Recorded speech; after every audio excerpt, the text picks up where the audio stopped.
Hello, Global Theater. My name is Jerry Fielka. Today is September 27, 2024. Want to thank Rob Grant and his amazing podcast, I'm Probably Wrong About Everything. Please subscribe. It's an honor and a pleasure to be here today with Mark David Kaufman. Where in the heck are you calling in from, Mark? I am calling in from lovely Colorado Springs, Colorado. How cool is that? The first question is, what is the best thing for a human being? Wow. Not starting me off with any slow balls here, are you?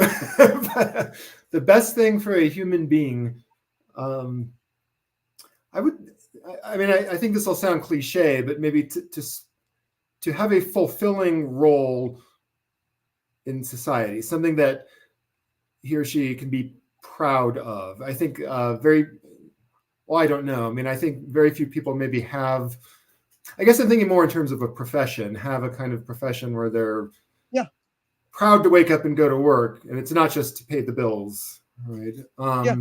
But it could also be family, I suppose, that fulfilling. But, it's usually, most people say love, but a lot of people say purpose. Yeah, that's what I mean, purpose. Yeah. What's your favorite form of information, how it comes into you?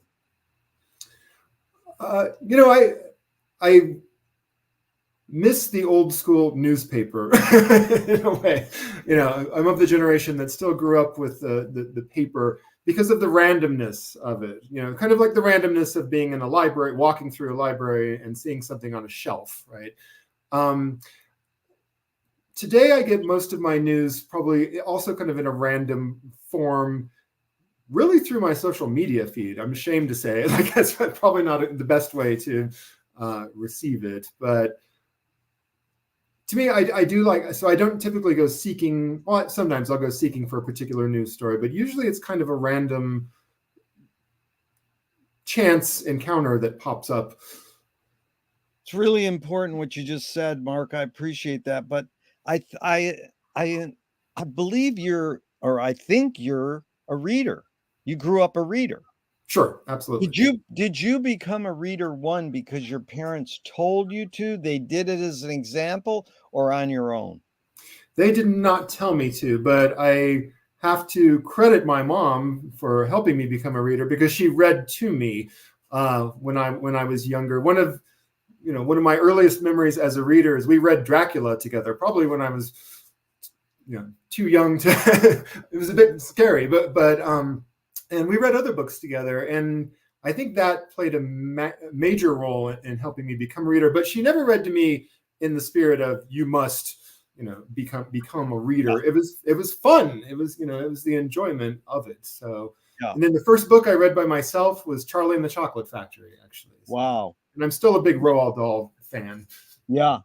Well, it's funny because I have this theory that most Joyceans and Wakians don't really discuss that mainly every child is raised to be in a Finnegan's Wake reading club because they're looking at the text and they're not quite able to read it yet, and someone's reading aloud. So it's changing the eye experience of reading into a hearing experience.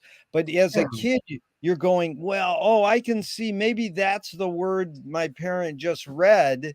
So it's like reading the gibberish of Finnegan's Wake. You're being prepared as a kid. I mean, it's like Joyce planned this all out. He says, this is what happens. So why do you think humans collect or gather information? Why do they collect or gather information?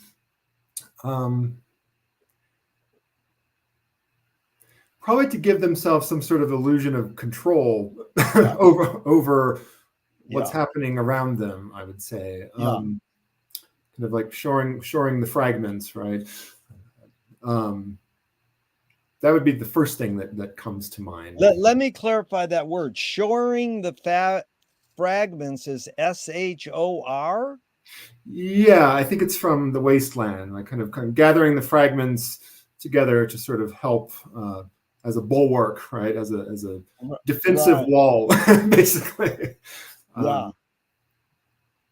That's funny. The bulwark. What a another great word. It's a Okay, great so word. Yeah. what do you think this need or want to collect information is more innate or more invented? The human need to collect in general, Information. information specifically. Yeah. I would not say it's natural. I would say it's something that uh, would go along with the modern world, like kind of the birth of the modern. I would say I don't know that human beings 300, 400 years ago would want or need to collect information in the way we do today. I think the more information there is, the more anxiety about information maybe, and the more need to try to have some sort of control over it. Again, I would guess. Do thoughts create emotions?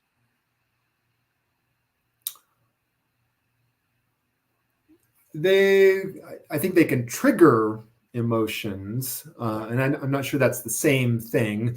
But a thought that reminds somebody of trauma, for example, could trigger something. Wouldn't say the thought creates it necessarily. Okay, Mark, that's what I'm after. You don't have to answer the questions. It's me and you versus the wording on the questions. So I'm open completely and encourage you to reword the question or Okay. change the verb or change the noun. So you astutely changed. Do thoughts create emotions? No, thoughts trigger emotions. So I'm for that, and I'm for anecdotes, stories, and tangents. You can go off. These are just prompts, and it's not like, did I answer the question? You don't have to. Right. Just What's so my you know. grade? What's my grade at the end of this? Yeah, but I'm really happy that you took the liberty. You just said, well, they trigger. So that's what I'm open for that. I'm Okay. encouraging that. Fill in the blank, Mark. I don't know what I think until I. Well, maybe I'm thinking of the title of your podcast, but the first thing that came to mind is "Until I'm Wrong," and I have to rethink. Yeah. have to rethink what just happened. I think that's an important pattern in life: is being wrong. Where'd you get that from, Mark? The way your parents raised you, or on your own? Maybe from the way my parents raised me, more I think from on my own. I think of the Beckett quote, fail again, Yeah. fail better, right? Yeah. Be wrong all the time, but be wrong better each time, and sort of Yeah. learn from it in that sense. Yeah, there's two. Zappa said it great. I'm a failure, but I'm not a miserable failure. Oh, I like that. Yeah. And McLuhan says, I don't know what I think until I say it. Joan Didion says, I don't know what I think until I write it. Okay. It's funny because most people now tend to say, I do these 4 times a week. They go, I don't know what I think until I do it or experience it. Right. But I think this is amazing until I'm wrong. Like, how do you recognize you're wrong? That's an amazing phenomenon. Well, maybe you're just diverting from what you're thinking, and you don't want to settle on what you think. I know a couple recent ones were great. I don't know what I think until I rant for 30 minutes. Like in a That's room by oneself or to somebody Yeah. else. Well, that's a Joyce student. She's doing her thesis with Sam Sloat in Dublin. Okay. But another one said, I don't know what I think. What did they say? It's similar. Anyways, I say I don't know what I think until I ask someone else what they think. Yeah, I mean, I think that's wise. That's wise. Yeah. But Chomsky says a language is not just words. It's a culture, a tradition, a unification of community, a whole history that creates what a community is. What do you do when language doesn't work? When language breaks down, what do you do? My first thought in response to that is, as a teacher, I draw. I resort to a visual. Wait, let me clarify. You mean draw on the bulletin board? For You example, That's yeah, amazing. You I draw.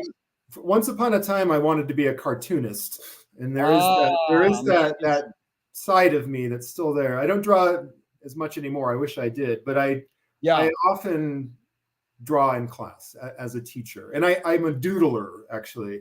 On Um, a actual chalkboard? Not Or chalk anymore, thankfully. The It's whiteboards, the marker boards, but it's a um, marker board, but it's not a digital. It's analog. no, It's no, not one of the fancy ones. Yeah, you're getting the fumes from the magic marker.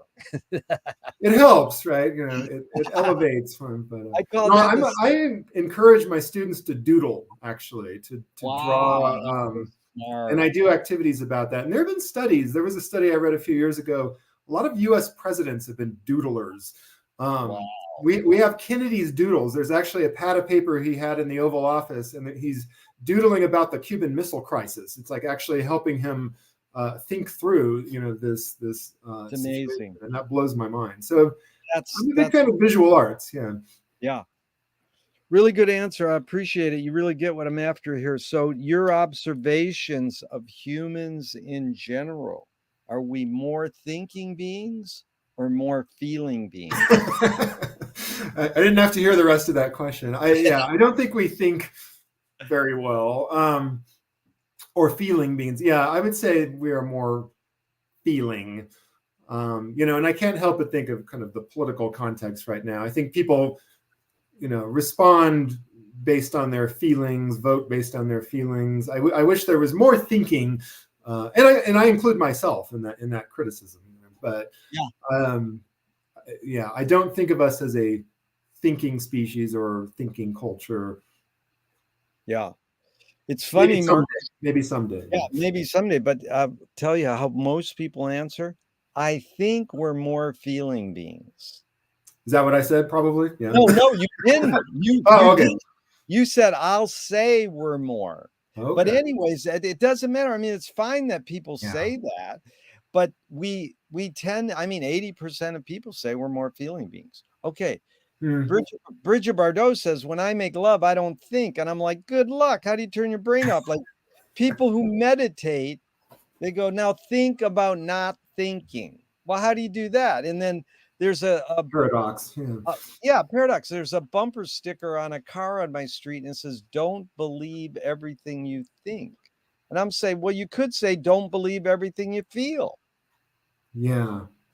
Don't believe everything you think sounds very sort of Socrates. Like I think he kind of I think his sort of idea of the only thing I know is I know nothing. Basically, is sort Yeah. of I got that from Bill and Ted's Excellent Adventure, by the way, when they go back to ancient Greece. But I think That is good. I love the source, Bill and Ted's. That's great good. work of wisdom. I think. But do they credit Socrates? When they go back to ancient Greece, or they call him Socrates, but yeah, they do credit him, and they're like, oh yeah, this guy is on our level because we know nothing either, right? But what is the Socrates quote again? The only thing I know is that I know nothing. I think Yeah, something along those yeah, lines. yeah. That's good. Did you Well, know, by the way, that the two actors who played Bill and Ted, Keanu Reeves and Alex Winter, they're going to be in Waiting for Godot on Broadway oh next year? no, are you Yeah, kidding? Bill and Ted as Vladimir and Estragon on Broadway, and I feel I need to fly from Colorado to New York to see this because that's something I would like to see. Well, I have major issues with the Zappa doc that one of them made, but he Oh, succeeded. He succeeded in a lot of ways, and he failed in a lot of ways. So all the power to him. But there's one other thing you touched on, just bringing up politics, is Obama hired George Lakoff to help him get elected. And George said, dude, don't go for issues. That's what Democrats go for. Go for feelings. That's what Republicans go for. And what did Obama do? Hope. And he won. yeah. Then Obama fired him and blah blah blah. So anyways, I guess it works. Yeah. anyways, it's interesting because I don't know if that still holds up. I mean, anyways, onward. These are two questions from Alan Turing in the 50s. One, is thinking a function of the soul?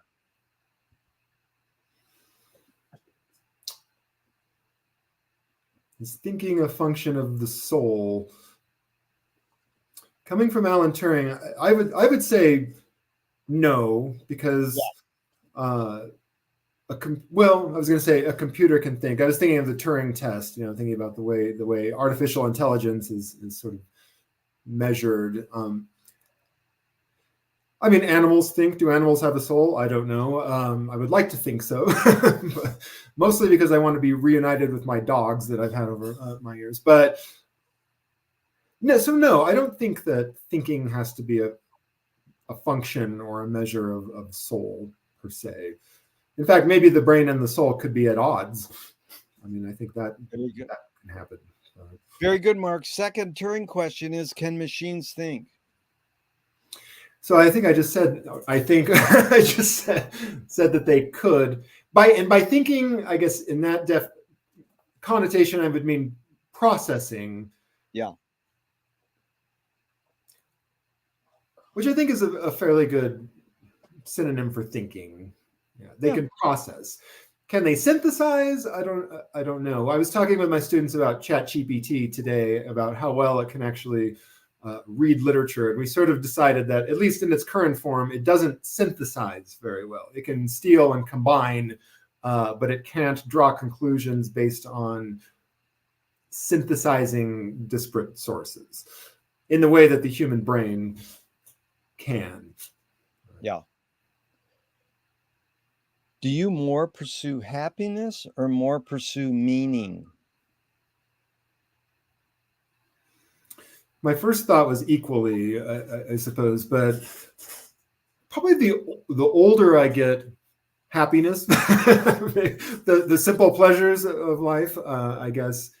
But as I said before, I think the most important thing for a human is a life of purpose.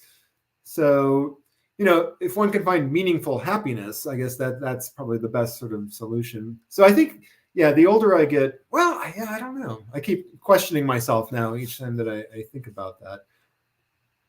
No, that's fine. Finding a marriage between those is ideal. Yeah, because most of my binary questions at the beginning are there. It's both, and it depends. And I know that. Like when I asked my mom once, "Can I interview you?" And she goes, "Yeah, everything I say today, I might be different tomorrow." So I'm not holding you to this. Please don't. Although this YouTube video will live on YouTube forever, but yeah, but it will live on YouTube forever. But the thing is, it's cool. People go, "I don't know. I didn't." I mean, rarely. Because you're number 501, I think. Like, yeah, congratulations on your 500th interview. Right, but in doing these, rarely do people go, "Oh, I want to change my answer." I says, then put it in the comments section. I don't care. Say I rethought this and blah blah blah. That's fine.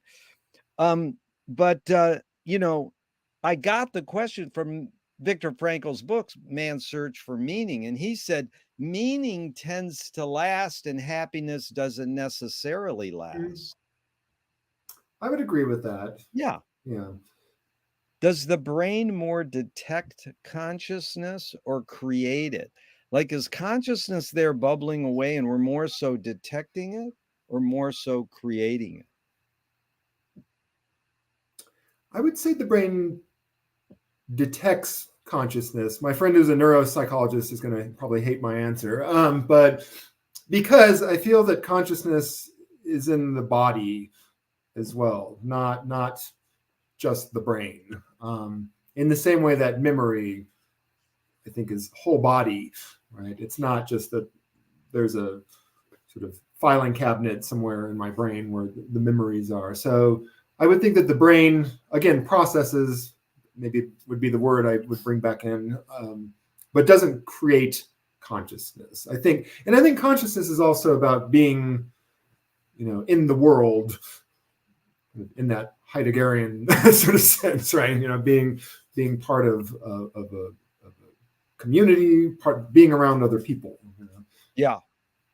But is that what you referred to in the body? Is that what's called muscle memory, or it's just a That's part of that? one. That wasn't what I was thinking. To me, that's more. I mean, that could be an example. That could be an Yeah, example. it's part of Um, it. You mean. Yeah. I was thinking. I was thinking maybe more in the Proustian sense of like taste and sensation. Right. Triggers memory, triggers meaning. I don't think Yeah. that's located in the brain. I think it's something that is the same Yeah. way that touching something can suddenly Yeah. remind you of your childhood, for example. Yep. What's faster, speed of light or speed of thought? Probably speed of light in a literal in the literal sense, I would say. I mean, as I was saying earlier, I think human beings are kind of slow to think, really, or to think in the sense of not just having a gut caveman reaction to something, which I think we still do, even though our caveman days seem distant.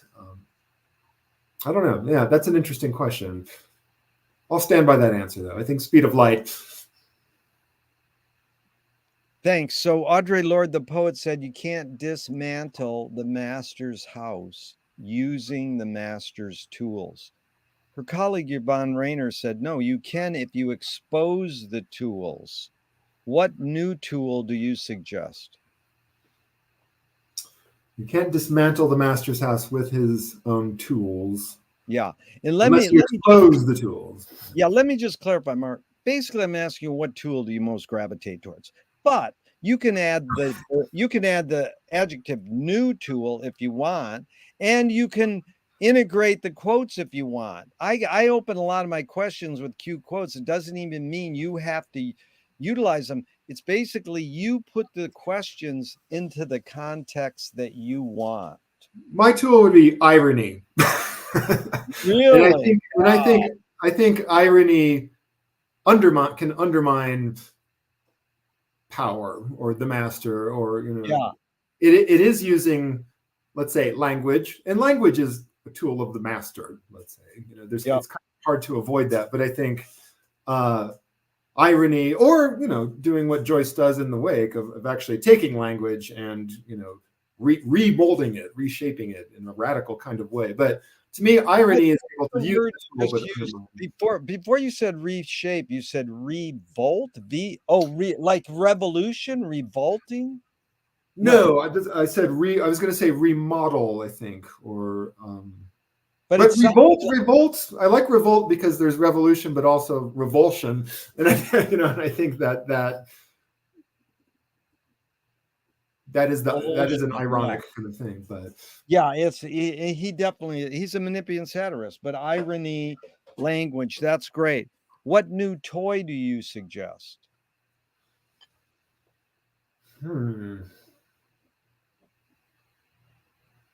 New toy. I'm kind of fascinated.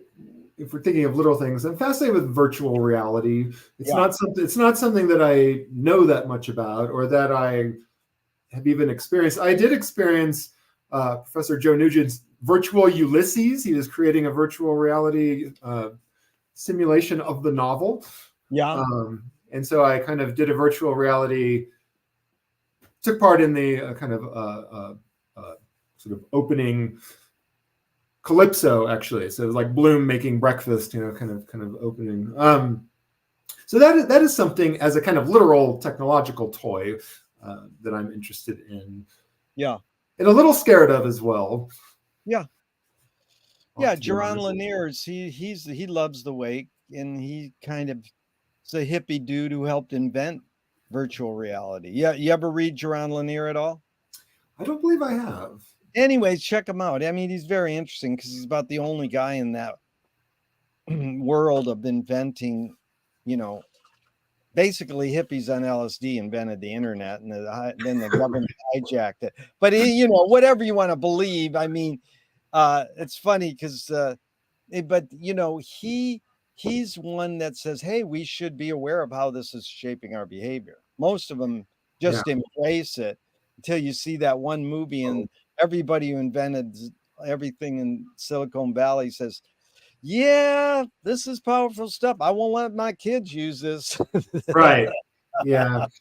But all you people can sign up and, send money. Okay, so what do you worry about when you go to bed at night?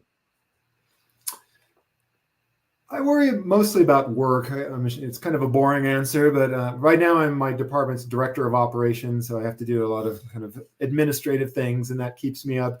I worry about health, my own health, health of loved ones, of course. I mean, I think I worry probably about the things that most people worry about. Kind of depends on what's going on in the world at the time. Also, I worry about Putin. I worry about nuclear war. Yeah. Those kind of things. It's been a while since I've slept through an entire night. Like I do often kind of wake up in the middle of the night and have, Yeah. whatever the worry of the day is, which is not fun, but it's just part of it. But when my mom died, I said at her wake service, there's a lot of people in this room who worried that Dolores worried too much.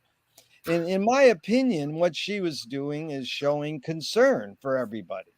Right. So, I mean, there's a fine line between worry and concern. Everybody goes, well, worry is not good and concern is good. How do you differentiate between the two words, worry and concern? Concern is empathetic, and worry is selfish. Is my initial response. Not categorically, I would say, but that would be the way I would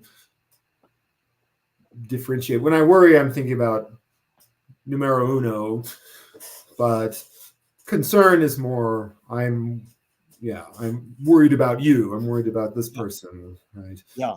Concerned for. Yeah. That's good. McLuhan learned from Ezra Pound that artists are the antenna of the race. They're broadcasting and detecting the hidden psychic effects of our inventions, so we might learn how to cope with what we don't like about our inventions. So, Mark, I asked you the question Marshall probed his whole career. Why do we ignore the hidden psychic effects of our inventions, even though the artists are broadcasting them to us?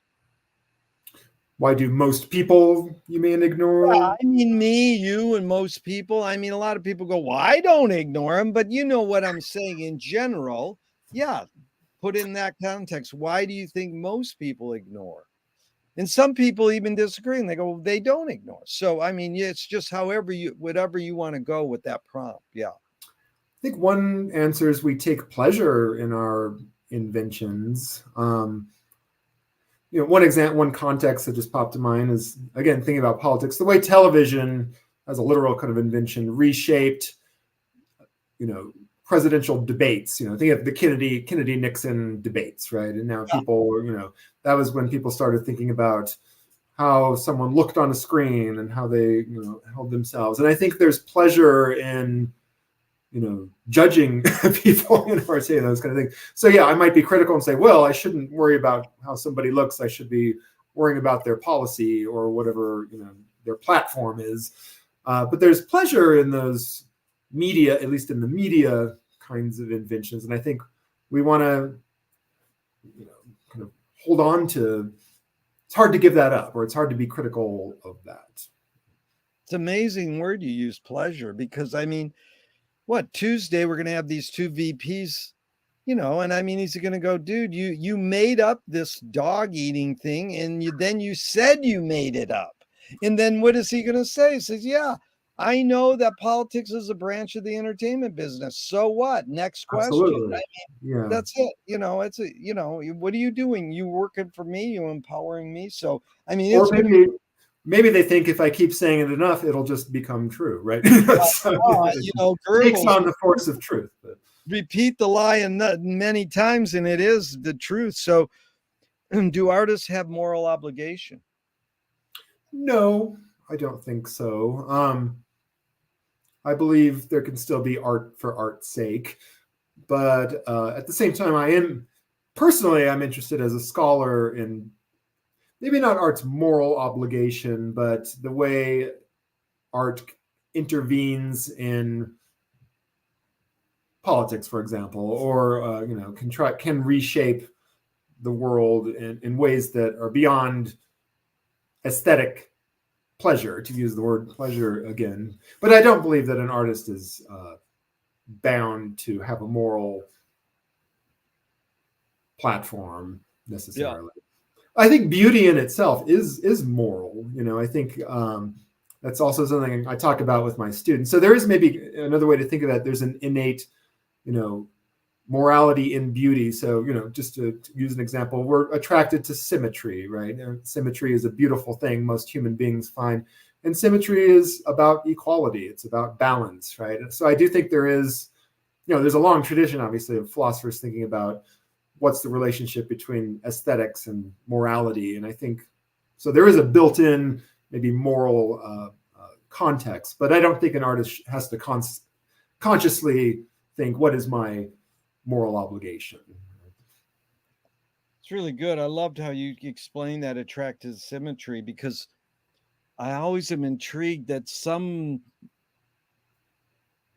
people who wove rugs together, and have these massive patterns, or maybe the art from other countries will have this massive pattern and it's all symmetrical, and then they'll purposely put one little glitch to see if anyone's paying attention. I'm like, are you kidding me? You would think they would try to avoid putting in the little mistake, but they're really, in my opinion, seeing, is anyone really paying attention here? It's Hello? interesting. Yeah. I But used to work at a hotel that had a beautiful painting on the ceiling, and there were some like sort of mythological figures, cherubs and things like that. And the artist had given one cherub 2 left feet just because he felt only God can create perfection. Therefore, I have to add one sort of imperfection to be mortal. He must have thought very highly of himself, but yeah, does anybody notice the two left feet? Yeah, that's like I'm into culture jammers, and the paintings in hotel rooms are like screwed in so you can't like mess with them or steal them, or Right. they're, and you unscrew the screw and then you slip in like a weird drawing. And see Oh, if wow. anyone ever caught it. Like, would the cleaning person know? How would anyone know? They're not Yeah. gonna go in and check every painting. That's And, amazing. I might you have know, to try that sometime. Yeah, I never thought about doing that. Because the art is always so boring, yeah, right? right, It's like exactly. boring corporate art. Imagine being paid to make that art. I mean, that's the other thing. You can I make mean, yeah. Imagine like walking into your hotel room and seeing like Hieronymus Bosch, or something like, depiction of hell, or something like oh, that. well, you would love this. I mean, 5 blocks from my house, across the street from the library I go to every day, Marina Del Rey Library, where we had Finnegan's Wake Reading Club for decades, um, is they house the Russians mob's parents.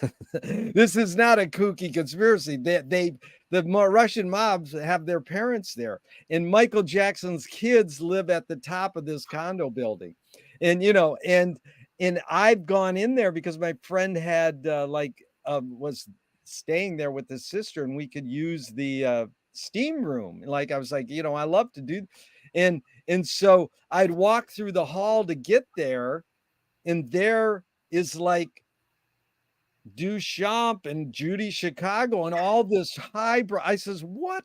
Why Wow. would anyone buy this kind of art to be in a hotel room, a Yeah. hotel hallway, let alone where the Russian mob lives? Yeah. Like, That's do those people surreal. even know what they're looking at? Like, it's some like hipster, LA blah blah blah rich person who says, "Hey, I Right. want cool art in my hallways." Yeah.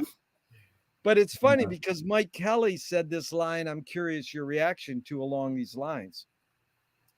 Any thoughts? Art is making your problems other people's problems. I can see that. I think a lot of art is not about happy subjects. So it's maybe it could be, yeah, interpreted as taking something that I am worried about again or concerned about and trying to turn that into trying to get other people worried about it or concerned about it. I mean, that is kind of an interesting way to think about art. It is a projection of, it could be a projection of, yeah, somebody's problems. Or yeah, I mean, think of how many writers, not just writers, artists write about their personal issues in a public forum, you know.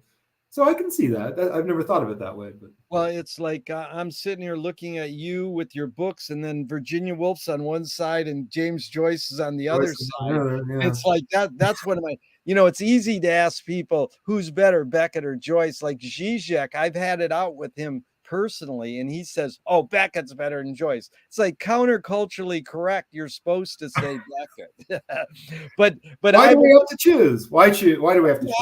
I know it doesn't matter, but it's just a funny prompt question or prompt. But again, I have to ask you, who's better, Virginia Woolf or Joyce? Oof. I mean, I'm a Joycean. I have to go. I have to go with Joyce on that. But I love Virginia Woolf, and I know your writings on her are amazing too. But that question is that what they did to a point, making their problems other people's problems? Is that stretching it, or maybe? I think it's stretching it for those two. I don't see that as their motivation. Good. Yeah. Yeah. I was hoping you were going to say that. Yeah, I don't. That doesn't seem to relate to them specifically. Yeah. But now here's the poet Fanny Howe. The point of art is to show people that life is worth living by showing that it isn't. Any thoughts on that line? it makes sense to me. It immediately reminded me for some reason of the very ending of the movie Seven, where it's a very sad ending. I don't know spoilers, but Morgan Freeman's character quotes Ernest Hemingway, and he says something like, Ernest Hemingway once said, "The world is a fine place and worth fighting for. I agree with the second part." Right? Wow. It's an amazing, one of the best endings of any movie, right? The world is a fine place and worth fighting for. I guess I agree with the second part, right? I don't know. Yeah, it just, that immediately made me think of that. And I agree with that statement. It's worth fighting for. It is not perfect. There's a lot of horrible, horrible stuff, but.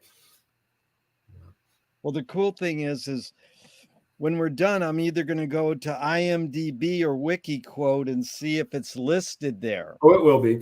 That because how do American movies ever teach us anything? I mean, I know you're into film studies and we could go off on films for hours, but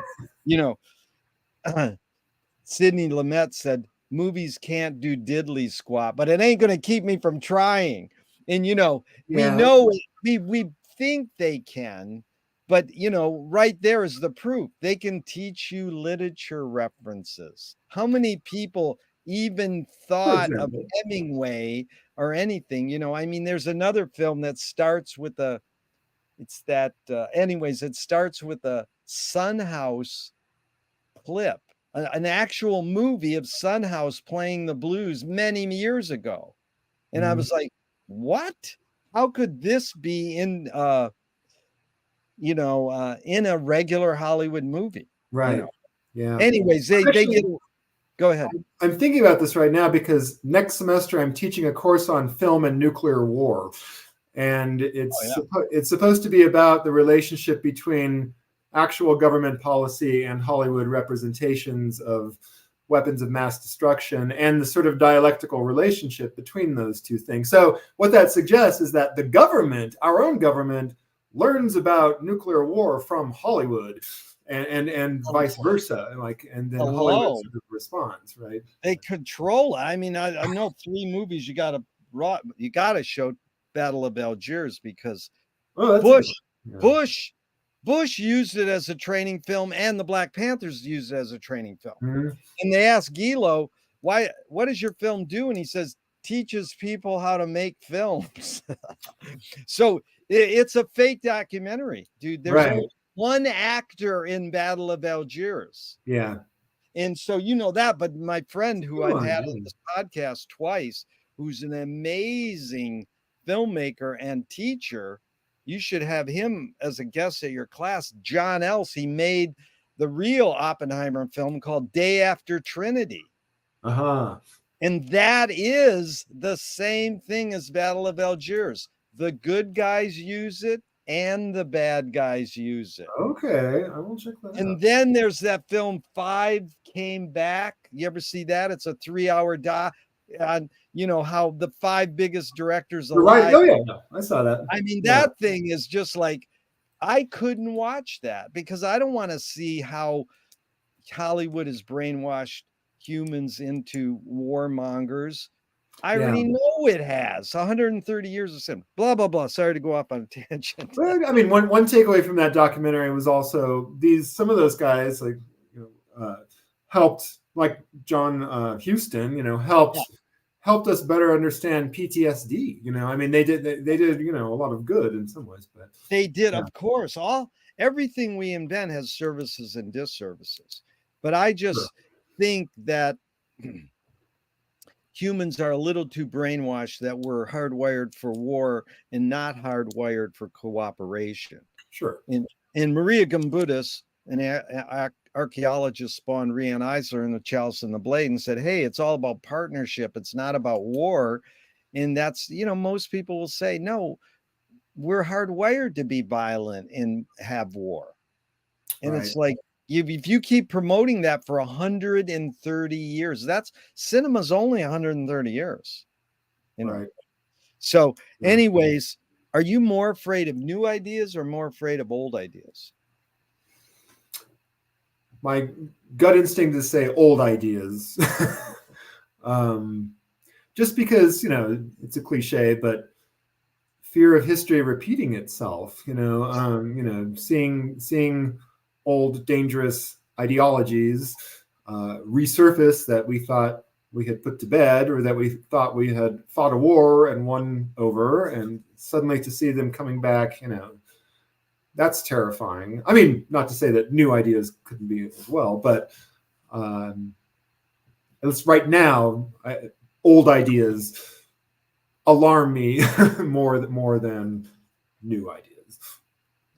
It's interesting, Mark, because I know you're well versed in literature. I appreciate your time and energy here because I'm learning a lot. But when you said your gut tells you that, it reminded me of Allen Ginsberg saying first thought, best thought. Where do you think he got that? Or is there any literature, in your opinion, that sort of said first thought, best thought, pre-Allen Ginsberg, who really got it from sort of Eastern philosophy? But do you that idea, first thought, best thought, any ideas if it happened in any literature? I guess I think of the Dadaists who kind of experimented with found art. I guess is a kind of not overthinking something is what I'm thinking. Imagining like Yeah, taking something or the cut up method that William Burroughs and others kind of played yeah, with, cutting up newspaper into sort of, it's a poem. It's the first thing that happened, but it's a poem, and I'm not going to rearrange it. It's the first thought, right? yeah, But I also think of even though something like Finnegan's Wake, Joyce wrote and rewrote and revised, there are these anecdotes about when Beckett was acting as yeah, his secretary and Joyce was reciting or telling him what to write, and somebody knocked on the door, and Beckett said, this is in the Ellman biography, right? And somebody said, or Joyce said, come, or Beckett said, come in. No, I'm sorry. Joyce said, come in. And then Beckett wrote that into the manuscript. And then Joyce later saw it and he was like, yeah, leave it. Just like, it's a random first, thing, but why change it? It's life. right. Which is another double, triple layer, quadruple layer, because now Joyceans, all these great Joyceans I interview, Sam Sloat, Finn Fordham, Tim Collins, some of them go, that never happened, even though we want to trust Ellman. It's like W.C. Fields. Well, he nailed it all. He's reading the Bible, and they go, why are you reading the Bible? And he goes, I'm looking for loopholes. Right. And I saw the guy who did the most research on W.C. Fields ever. And I says, did he say the quote, "Don't drink water, fish fuck in it." And he goes, "He never said that." So, but it gets it, you've said the word cliche. That's why McLuhan wrote the book, From Cliche to Archetype. It's back to, if you repeat it enough, it becomes an archetype. It doesn't matter. Does it really matter if it's true or false? It's just that we're trying to suss it out. Yeah. I mean, I admit I have tried in vain to look for "come in the wake" in a way that would say, and I can't find it. So, it's probably not there. So it probably never Good happened. luck. But I still like the story. Yeah.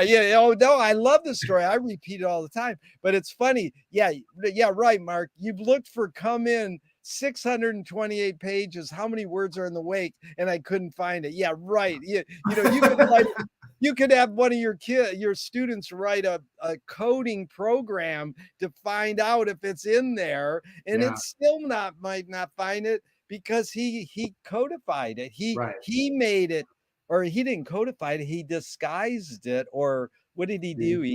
He put it in code, Yeah. True. which is some I really want to get into with you, but we're going to go with the script.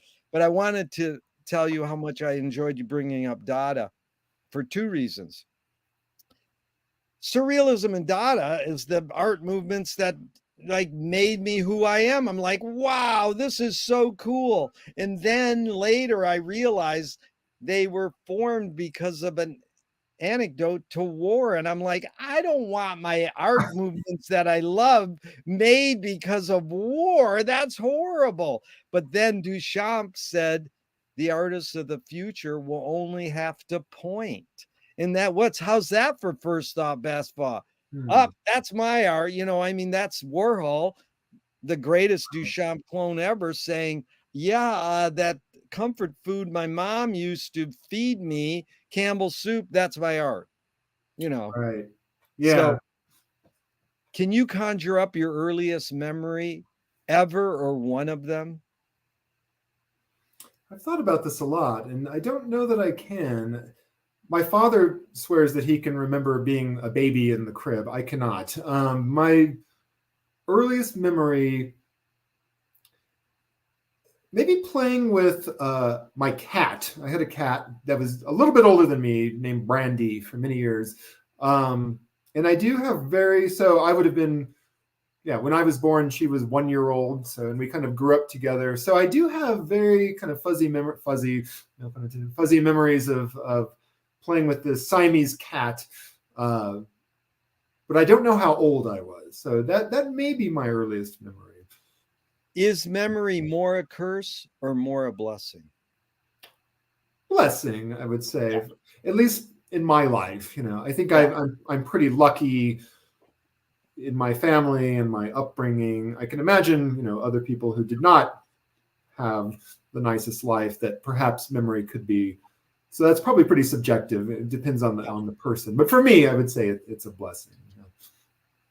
Tell me someone within your immediate family, then outside your immediate family, just briefly, who had an impact on you, kind of like a role model, and what specifically was that impact?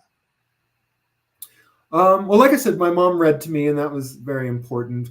My uncle, this is maybe not immediate family, but my uncle, who lives in Texas in the Dallas area, is a playwright, and he and his wife, my aunt, put on plays, and they've inspired me. He's kind of a role model. We both have very similar interests. We love James Bond. We love Hitchcock. These kind of things. So, or those kind of movies.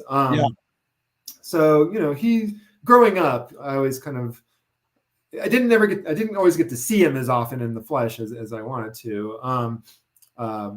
But he's someone who I kind of look at and go, I can tell we're related, because we have very similar sort of interests. Yeah. So, same question outside your immediate family.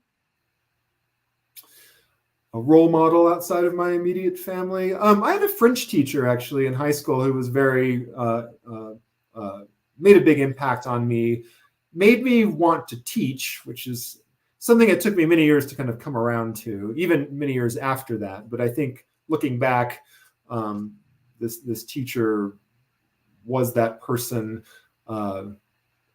And he was, yeah, he made me interested in language. You know, when you're in high school, you have to take a foreign language, or at least we did. And I always kind of enjoyed it in itself. But with this particular teacher, I kind of, maybe this was before I was a Joycean, but I think I kind of started to value and enjoy the way, you know, foreign languages especially can, the way a foreign language can make you think in a different way. When you're thinking in a different language, right, you think in a different way. And I think of, you know, the Wakese as a kind of foreign language. It makes me think, you know, sort of differently. But so yeah, this teacher, Mr. Duhan, shout out to him. He was somebody. What's interesting, Mark, what you said is, just to divert for a second, because we will get into Joyce eventually, but Sure. you know, usually we said, oh, there's over 60 languages in Finnegan's Wake. And then people says, no, there's over 70 languages. And, you know, what's your number that you usually say? Well, there's over, or there's so, how many? What number do you use? I don't have a number. I don't know that I've ever really thought about that. Okay. Now, the other funny thing is that there's over 60 languages, or, you know, 65 languages in the Wake. They don't go, and there's one that's made up, Finneganese. People don't, because there's a lot of English words in the Wake. Sure. A lot. You know, I've never seen this breakdown. How many actual English words are in the Wake? How many words are in the Wake? How many actual English words? How many French words, Swahili, blah, blah, blah. But then how many words are Finneganese? You know? Yeah. That's a language on its own. It is. And I wouldn't say it's made up, though. I think, you know, it's I wouldn't use that term, but it is a language. Yeah. To me, the answer to that question is there's one language, and it's Finneganese, you know, or Wakese. But it is not made up, and it's not made up. That's really brilliant, Mark, because that's like where did Joyce got it from Dante's Muse? Like, it just came to him. But it's not made. Yeah, it's not made up. You know, I study etymology every day. I go to etymology online like 80 times to find out. My favorite thing is all words are made up, and people don't know that. And so on occasion, you go to find a word and it says of unknown origin. Like, yeah, right. Well, every word is of unknown origin. It's just some guy in an office decided, well, I've studied this and I'm going to say it came from here, you know? And so then my favorite thing about etymology is all the coolest words come from the back alleys of London from the hoodlums. Oh, right. Yeah. They're more influential than we know. Right? Yeah. Did your parents raise you a particular religion? Yeah, I grew up Christian, Protestant Christian. Do you pray? I do. Yeah. If God exists, what would you like God to say to you after you die? Oh, geez. You know, that's first thought, best thought. Oh, geez. That's you know how many people that's say a terrifying question. Yeah, but Mark, you know how many people say they go, oh God. And I go, is that your answer?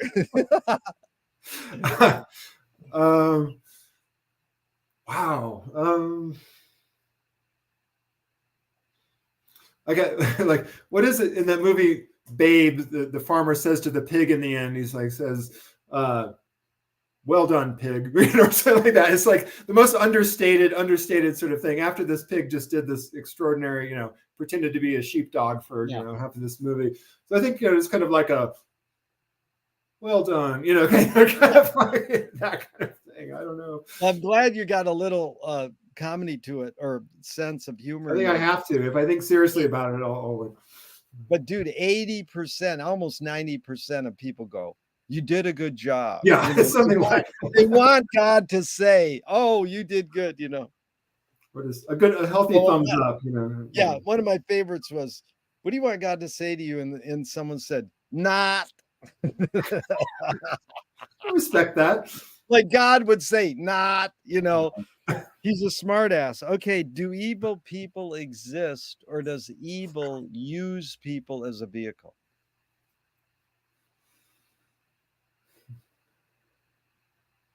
to say that evil uses people as a vehicle suggests that evil is some sort of personified, allegorical, Satan, or something like that. I think there are evil people. Yeah. Although that could be their mental health as well. Yeah.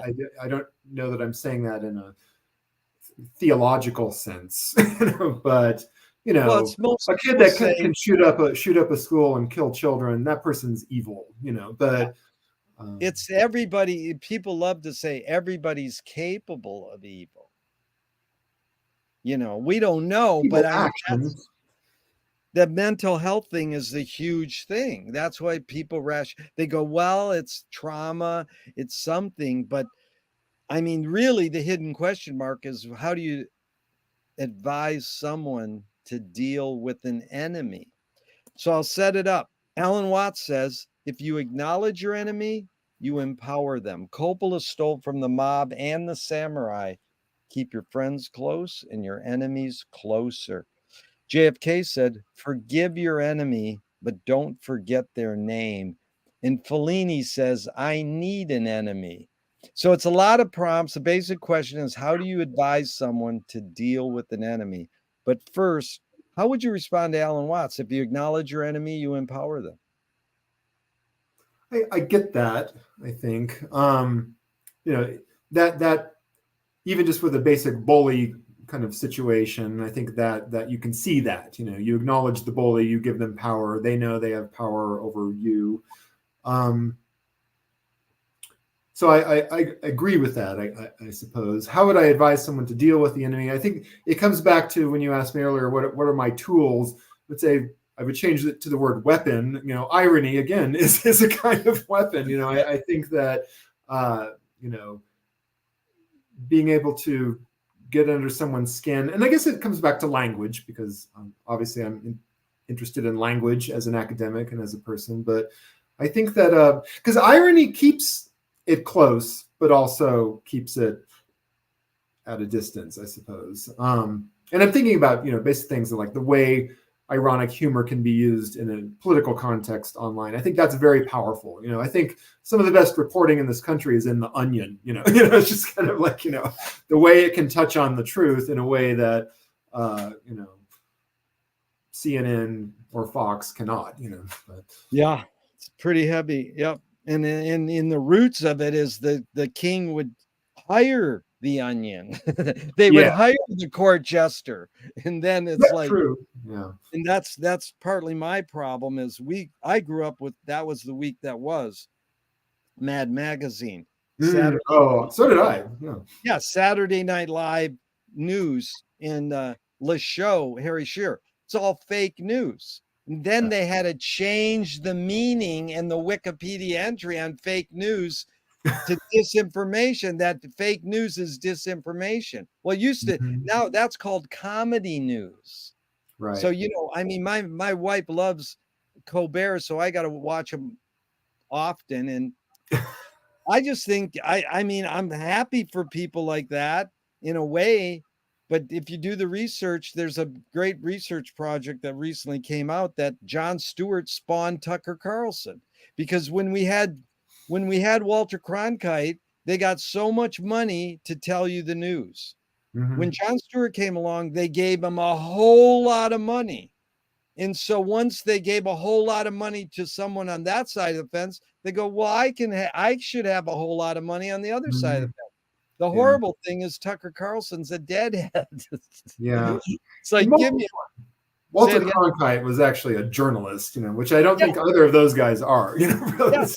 But it is how do your students get their news from The Onion and Jon Stewart and a million other ironic sites, or do they actually get it from hardcore, I doubt it. They probably get it from, first of all, I think they get too much of it from each other, like, whispering in the hall, kind of hallway from each other. I don't think they're watching The Daily Show. They may be. They are on these, apps and websites that I don't even know. Like there's one they're on called Yodel or something like that, where it's all anonymous. It's all anonymous, so they can say whatever they want. I bet they get news from that. I bet, I don't know. Yeah, but I suspect it's not from the most trustworthy. Yeah. But Based on their papers, it's probably not from the most trustworthy. Well, here's Nassim Taleb. Games were created to give non-heroes the illusion of winning. In real life, we don't know who wins or loses, but we can tell who a hero is. My friend said, well, villains don't think they're bad. They want control. Heroes want freedom. Gregory Bateson said, when the criminal gets caught, does he go, whoa, my criminal skills weren't up to snuff that day? Or does he go, I did something morally and socially wrong?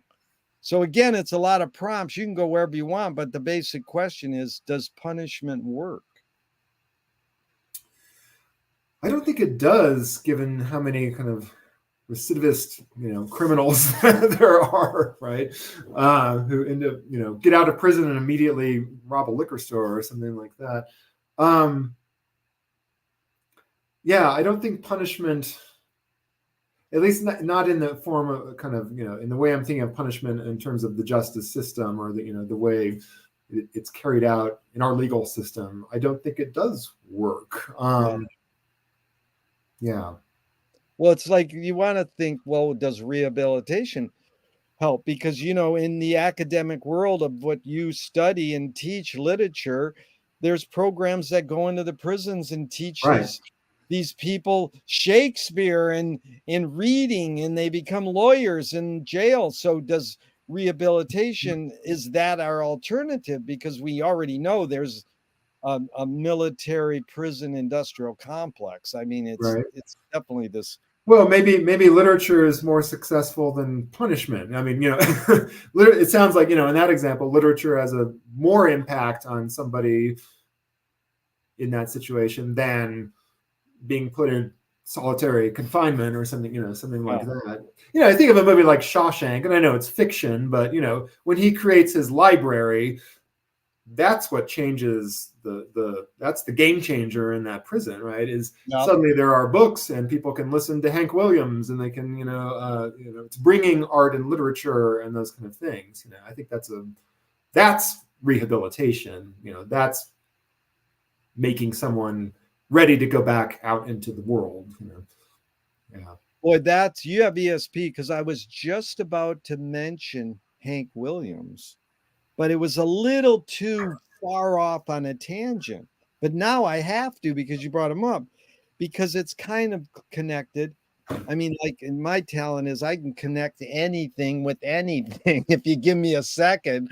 But Hank Williams, what his biggest influence writing lyrics were? I mean, he's one of the greatest song lyricists ever. His biggest influence was comic books. So that is a form of literature. Oh, sure. And it's basically what you said, doodling with language. It's doodles and language. Yeah. And, people could go, well, what was his biggest influence? His lifestyle, or, he failed or became a drunk, or, was in whatever. Or people say the Bible. No. Well, this is what a Hank Williams documentary, which I want to believe, says his biggest influence was comic books. So that's yeah. So to another pretty good writer, James Joyce. Yeah, he's okay. Here's a perfect example of irony for Mark David Kaufman. Sure. Joyce was the first projectionist in Dublin 100 years ago. He basically checked out. He said, this is stupid. Why should I go inside a building and see a movie of a tree when I can go outside and see a real tree? Right. Years later, Faulkner says sometimes the best fiction is more true than journalism. Why do we have to recreate things in order to get them? Why do we have to go to a theatrical play of people acting out life? Why don't we just live life?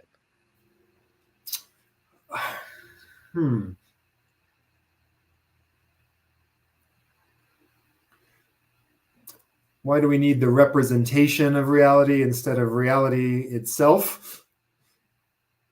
I guess for one, reality can be disappointing.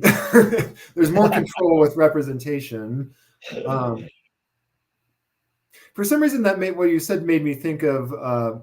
There's a quote, I can't think of his name, the Norwegian writer he's kind of Proustian, been writing his these kind of lengthy, huge books for years. His name just dropped out of my head, but he said the duty of literature is to fight fiction. And I interpreted that as obviously, literature is fiction, but literature as art can do battle with the false, what Virginia Woolf called, or kind of the false loyalties, actually, that we think are important, right? So literature may be false in the sense of being a fiction, but its duty is to fight the more sinister fictions that we misinterpret as truth. if that makes sense. No, that makes a lot of sense. Yeah. So you're saying Virginia Woolf called them false loyalties.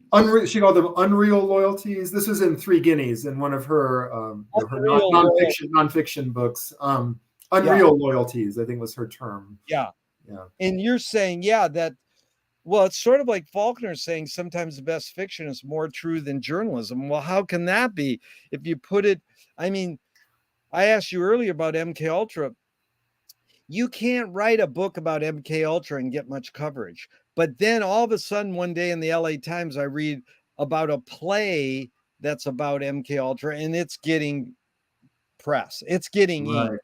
It's like, you put it in another form. I mean, there's even a feature film called MK Ultra, which I never even saw, but it is funny. They don't want you to be really talking about that. Right.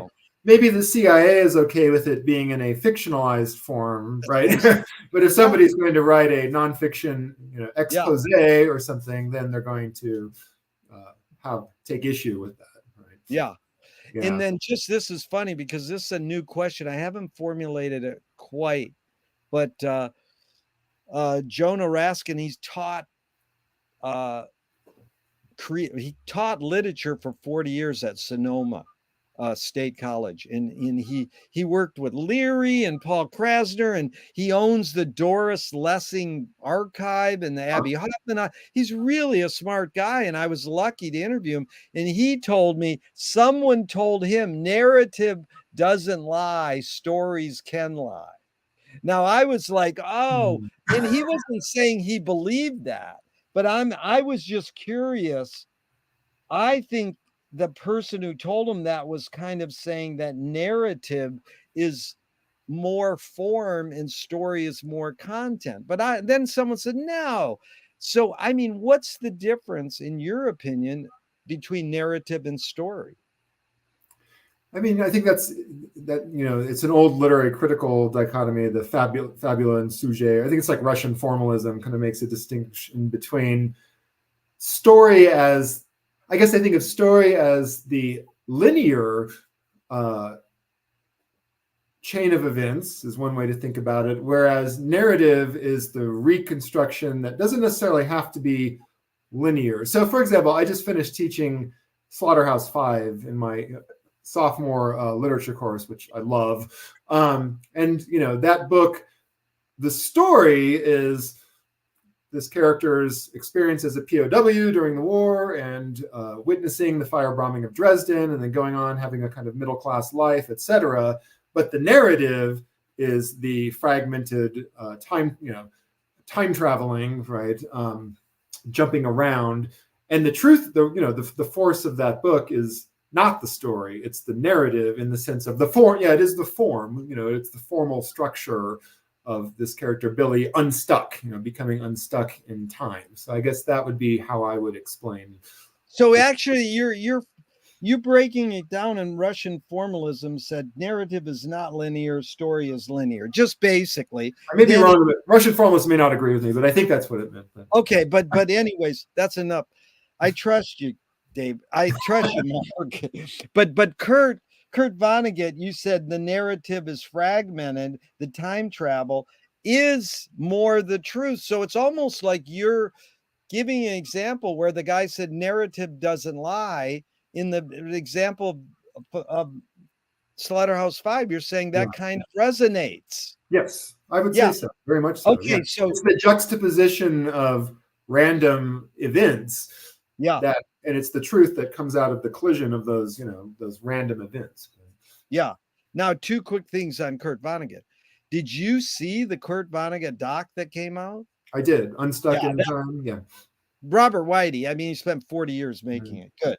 Yeah. And then one of my favorite Kurt Vonnegut's is he wanted to sue the tobacco companies because he would read on the pack of the cigarettes may lead to death, and he says, "I'm still living." I heard that before. Yeah. Well, I mean, talk about irony. Dude, you said this is going to kill me. It hasn't killed me. What? This is, yeah, I've been robbed. Yeah. That's a very Kurt Vonnegut sort of thing. Yeah. I wish he was around today to comment on the current state of the United States. No, all of these greats, Krasner and Zappa, and they all checked out and they go, you guys are gonna get fucking COVID and Trump, man. We're out of here. Sorry. Yeah. Enough is enough. Yeah. During lockdown, I turned to Vonnegut. I read a lot of Vonnegut during lockdown because he seemed to be the voice that I needed at that time. That perspective was. I met Stephen Wright, the great comedian, on the Venice Boardwalk because I can meet almost anybody in the world. And I just went right up to him. I said, "So who'd you grow up reading?" And he goes, "Vonnegut." Right on. And I mean, it was like so simple. Boom. Right away. I mean, it's practically all I needed to talk to him about. Yeah, that makes sense too. Then I met Pedro, once. How do you pronounce his last name? Pedro, the filmmaker. The filmmaker? Pedro Almodovar? Yeah, I met him, and like 10 questions later, his handler went, "Okay, that's enough." You've had your time. Yeah. So walk us through, Mark. You're a writer and an educator. Where's your tipping point where you go, "That's my calling. I want to be a writer"? Are you studying creative writing and writing in high school and college, and what was the tipping point to do that? Or where did you say, "I want to be a writer"? And then you kind of implied where it came in educator, but where's your tipping point to become an educator as your calling? So the desire to become a writer came earlier than the desire to become an educator. My tipping point, I guess, in my life, I've always been a reader, like I said, partly thanks to my mom. But in high school, this is really corny, but had a massive crush on a classmate, and I thought, I want to write good letters and poems. I guess I better read some good poems. And so the more I kind of started reading, then I independently started going, oh, actually, studying literature as form, for example, and as content, maybe this is something I would like to do. And I think that was actually the moment that made me go, I think I'll be an English major in college. Because I was thinking of other things. For a while, I was thinking about physics. Thank God I didn't do that. But because I like sci-fi. And I thought, if I know something about science, maybe I can write good science fiction. Right? But so it was really like reading with the goal of wooing like somebody. Dude, I gotta stop you, Mark. This is amazing. They asked Kenneth Rexroth, "What's the function of poetry?" He said, "To woo your lover and subvert the bourgeois." That is so cool. What's more practical than to learn how to write good love letters? There's so much literature that kind of guides you through that. Oh yeah. Yeah. I discovered writers then that I never knew existed. I discovered Auden and people like that. So it was it was a real education in my high school library. And now what are you reading? Vonnegut. Yeah, but he probably was married to the same woman for many years, wasn't he? I don't know. Probably, yeah. I'm not sure. Yeah. He did. I think, yeah, he had a pretty long. So then did you go on and study creative writing or writing in college? Yeah, so I was an English major with a creative writing focus, actually. So I did a lot of creative writing, mostly fiction, won a couple kind of local awards. I don't write much fiction nowadays, but I still didn't want to be a teacher. I didn't really know what I wanted to do, at that point.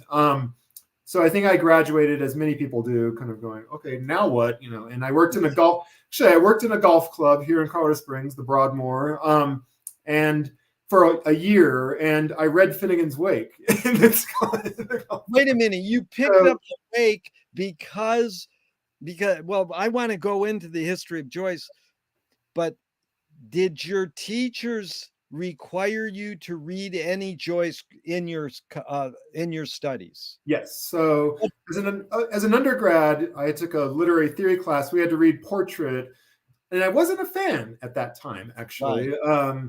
And then I reread Portrait of the Artist for a different class. It was for a 20th century literature course, and it clicked for some reason. I just suddenly, that Professor Ward Swinson, who I have to thank, he got me excited about Joyce. And then as a senior, I did an independent study, read Ulysses. So I had a lot of Joyce under my belt by the time I graduated undergrad, but I had not read The Wake.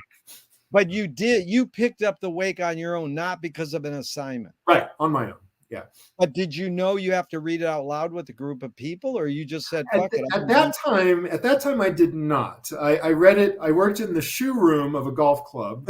So while the members, they leave their shoes and you take care of their shoes, while they're out playing 9 or 18, I read Finnegan's Wake in this shoe room at the golf club.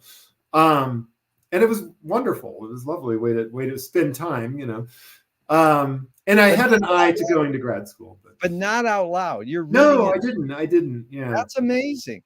That's a great experimental. Yeah, a great experimental filmmaker, Phil Solomon, read The Wake as a projectionist at Orson Welles Cinema in Boston, and he'd be in the room, reading The Wake because there's downtime, right? And he would eventually throw the book at the wall. He'd get so pissed at it. That's that. One of Sam Sloat's students calls it active reader. Yeah, you're an active reader. Yeah, active reader. So then you read The Wake and this golf club. Now, where are you going to go? Now I want to be a teacher. Where's this come in? So that came shortly after, because I decided to go back to grad school at that time, just for my master's. I wasn't thinking PhD yet. And I realized that I could go for free if I had a teaching assistantship and not have to pay tuition. And that was when I suddenly got, okay, I guess I'll give this teaching thing a chance. And it was really more in my 2 years at Colorado State. I did my master's, learning to teach, freshman composition, that I realized, it was terrifying at first, but eventually realizing, I actually enjoy this also for in and of itself, not just as a tuition waiver, or something like that. But that's amazing, because the main thing I learned from most educators that I interview is that they were never taught how to teach, that they just go, okay, go teach. It's like, well, no, the subject, you should know. Were you ever taught how to teach? I was. Yeah. At Colorado State, they had a pretty good program for teaching us to teach. We observed the teacher before we had to do it. The guy in charge at the time, he was the author of the Prentice Hall Guide to College Writing, very knowledgeable guy. So we actually had a pretty good, robust teaching pedagogy program there. Yeah. That's good. Good to hear it. Okay. But it's right that most places do not. Most of the time, when I went to Tufts for my PhD, I had already been teaching, but some of the new grad students coming into the program, they were kind of thrown in. I mean, there were teaching mentors, but it was kind of more, here, go teach, kind of thing. A screenwriting teacher told me great art, great film, great book is when you can clearly see the intention of the maker. Stanley Kubrick says the opposite. Great art is when you can clearly not see the intention. I love Kubrick. Yeah. No, I agree with that. I agree with Kubrick. What role does intention play in your creative process when you're writing your essays? I mean, I've read 2 or 3 of your essays over the last day, and I'm like, that Budgeon essay is amazing. And the other, I mean, they're really well written, and they and like you said, I think you know how to speak to the academic Joyce world, which is huge, but also you can speak to the like more like I am. I'm more like pop culture world. I don't want too many highbrow, Right. like Russian formalism. Right. If you But see the word catacresis, you run, right? yeah, I know how to maneuver around that shit. I know being a pseudo lecturer at art colleges, all you got to do is say Wittgenstein and what's the any of those Bruno or Yeah. Guy Debord or it's endless. Yeah. Adorno, I Yeah. mean it's all good. Believe me, I'm not trying to make a value No, I judgment. don't like writing that way. I think I did use the word Heideggerian earlier, and I'm like, Yeah, Gary. but No, it's all important because I mean these are the people who helped shape our progress sure. as intellectual thinkers. So Yeah. I'm just saying when you're writing one of those essays, what role does intention play in your creative process? Not so much. I mean, I often, I do have an outline, Yeah. but very often to begin with, but very often that changes in the writing. So I do first what I call my quote draft, where I kind of put my quotation. If I'm writing about Budgeon, for example, I'll have, what are the passages from that book that I want to include, and I kind of look at all of those and let those sort of speak to me first. So I don't go into any kind of writing project, academic or otherwise, with a firm intention. I let the kind of process take me where it will, to some degree. Yeah. But as spyology, what's the name of your book? Spyology? What's Biography, yeah, the book I'm working on. you're Spyography. working on it? And it's the Working on it. same you're working on. It's the same with spyography. You're not so much an intention, but you have an outline. Yeah, and that grew out of my dissertation. But yeah, I mean, all of those chapters to begin with, I didn't really know where I was going. Yeah. There's a chapter about Virginia Woolf and espionage. And I had no idea. I had no idea where I was going with that. So That it was is more so just. But that's I think I read a little of that. That's so amazing. So now Duchamp said there's no art without an audience. How much are you thinking of your reader when you're writing? I suppose quite a bit, and I think of posterity. The reader in the form of posterity. At the moment, I don't have kids, so these are my children. Like these kind of essays or things like that I send out into the world. So I do think about that. I think about the reader's enjoyment. I'm a big fan of literary criticism that is also entertaining, and most of the critics that I enjoy, I like what they have to say about literature, but I also like just reading them as writers. And so I try to be that kind of literary critic, whether I'm writing like real criticism or something for a popular audience. I want it to be entertaining. So I do think about the reader. I'm not just writing for myself. I do think about the Yes. reader's pleasure. You really touched on something important because that's what I feel about Pauline Kael and Manny Farber and a few of these film critics. It doesn't matter what they're writing about; they're just great Oh yeah, writers. they're great to read. Yeah. But to name me a couple, I'm fishing for an answer here, Mark. Name me a couple of your lit crit people who you did fulfill that need to be entertained. Hugh Kinner, I think he's a Wow. really, really Well, entertaining writer. I let me mean, tell you, amazing guy, but yeah. yeah, Hugh Kenner, he's one of the greatest failed McLuhanites ever. Oh no. He sat at Marshall's foot and learned Mhm. everything. No, but Hugh Kenner is brilliant. Have you read the Amazing Pound writer. Era? Have you read the Pound Era? Yes, yeah, yes, Yeah, very much. that's Yeah. that's amazing. Okay, And I liked Harold Bloom, when I was in high that school, was what going, I was fishing for. I'm gonna go your route. Say Hugh Kenner first. You'll get a little more.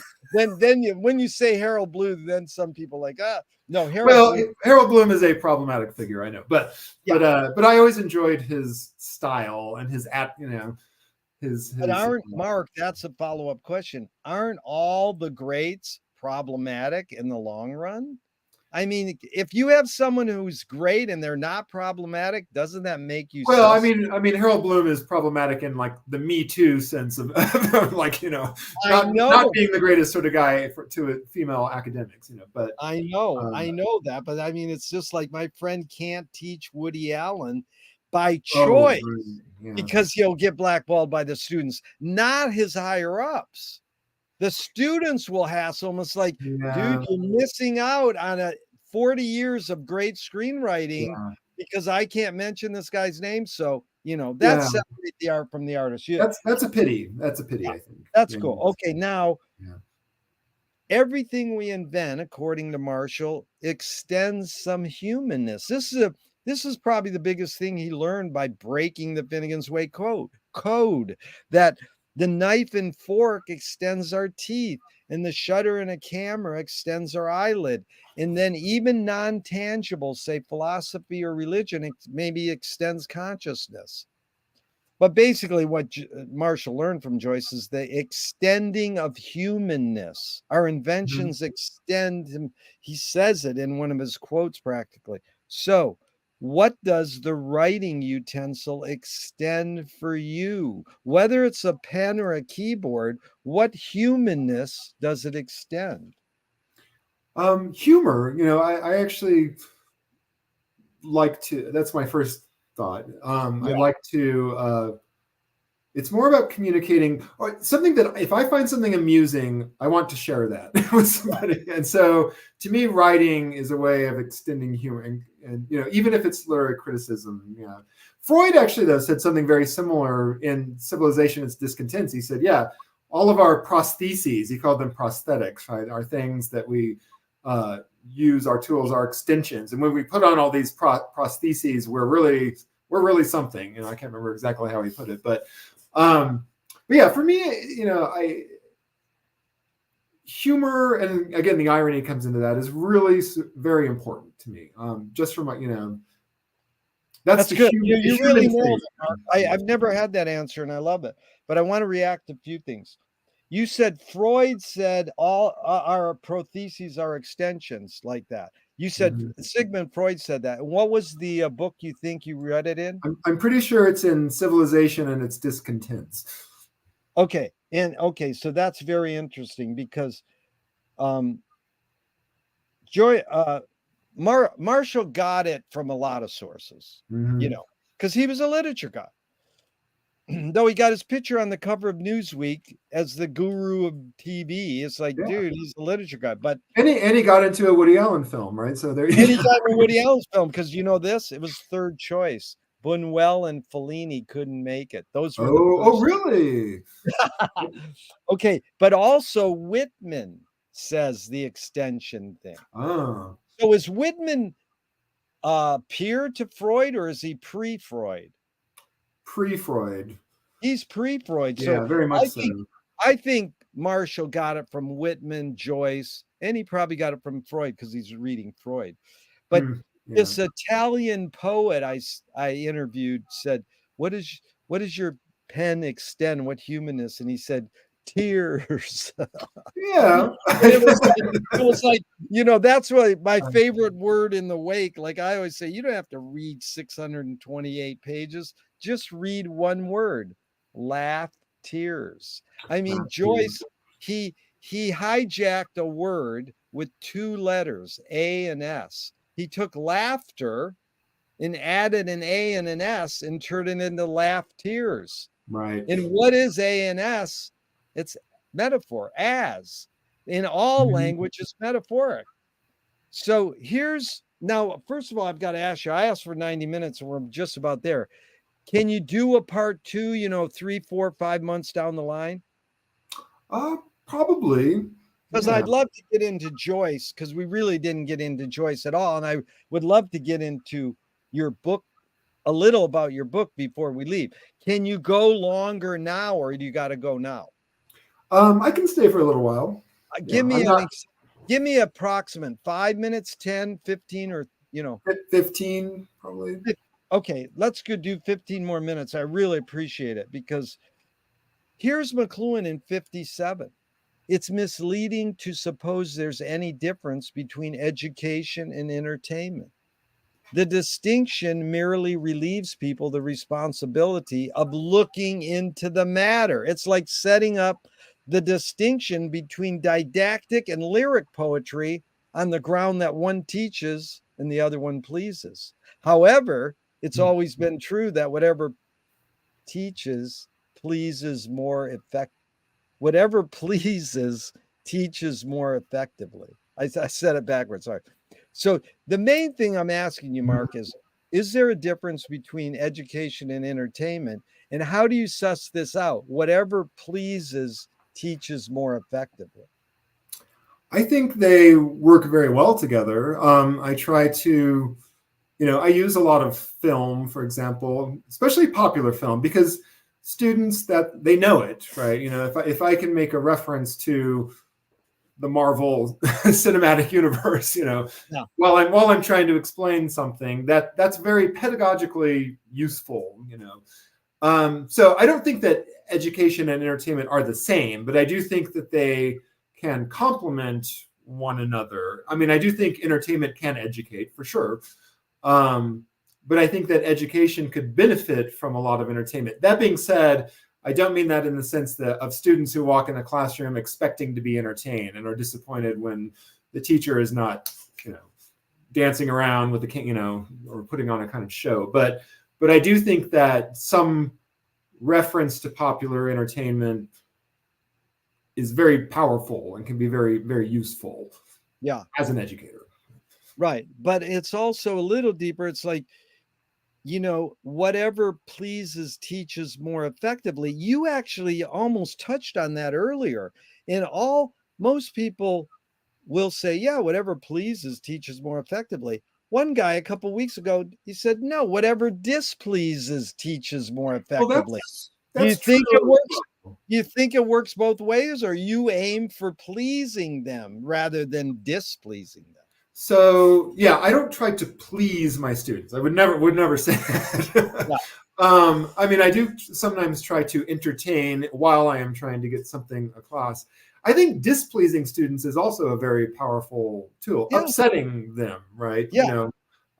There's a quote. Kafka in one of his letters said, it's a famous quote, which I'm sure you heard. Said, a book should be like an axe on the frozen sea of your soul. Like it should smash and break, things. And I think, to me, I interpret that as upset you. It should upset you, in some sort of way. And I do sometimes, as a teacher, actively try to upset my students. So I think if we're thinking of displeasing in that sense, yeah, I agree with that. But I think there is also kind of the value of positively. There's positive, benefit to that, but positively entertaining can be a different form, different mode. Mark, I was really intrigued about your book, Spyography. What an amazing title, because I think it goes to this Faulkner, sometimes the best fiction is more true than journalism. Mm-hmm. So, it seems as though you could write that book in the nonfiction world as well. Yeah, but you've chosen to write it in the fiction world. So, it's a work of nonfiction. Yeah, it is a work of nonfiction. So it's literary history, literary criticism. But that's what I am writing about. It is nonfiction, but I'm saying you're writing about fiction writing. To some degree. Yeah. I'm interested in the way fiction is able to negotiate these borders of national security, right? So I'm writing about, in the first part, I'm writing about writers who literally worked for the British Secret Service and then wrote about their experiences. Some of them got into trouble for violating, secrecy law. But fiction, so like Somerset Maugham, I love Somerset Maugham. I think he's a writer who does not get enough credit these days. Not enough people read him. But he wrote this fictional book called Ashendon, that's the name of the main character, based on his espionage experience during World War I. And he was able to kind of he had to burn some of the stories, actually. But he was able to kind of get away with it because it was a work of fiction, right? Yeah. like the MK Ultra example that you gave earlier. Well, that's right where I'm going, because first of all, I'll tell you a funny theory. You should look into what's his name? He wrote a book on the history of mind control in America. And anyways, he had a theory. Robert Guffey, Guffey. Definitely look up all his articles in various magazines in his books. And he has this theory that all great science fiction writers worked for the secret police. So we know H.G. Wells, Jules Verne, and then the biggie of all time is Philip K. Dick. At the end of his life, he's going, the CIA are after me. I mean, he learned writing right down the street here at the Venice Public Library. But again, that sounds like kooky conspiracy theory, but it's called pattern recognition.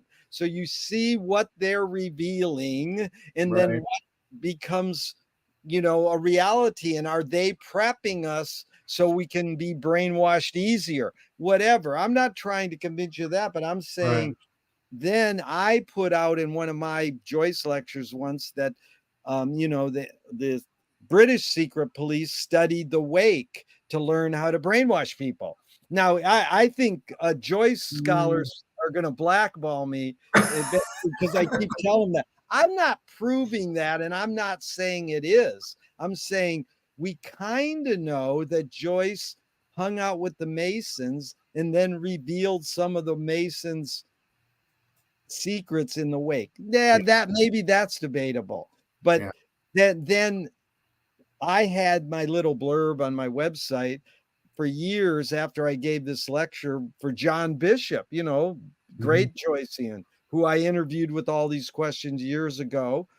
And he came with two of his students, and then my blurb said I was going to talk about that. And one of them says, aren't you going to talk about that? I says, well, I don't know if we should talk about that right now, but it is something that eventually this younger person studying Joyce and psychology at Stanford, and he calls me up and says, hey, I'm writing my thesis on this, how they use the wake and the LSD experiments to form MK Ultra. So it is, again, it just sounds too kooky,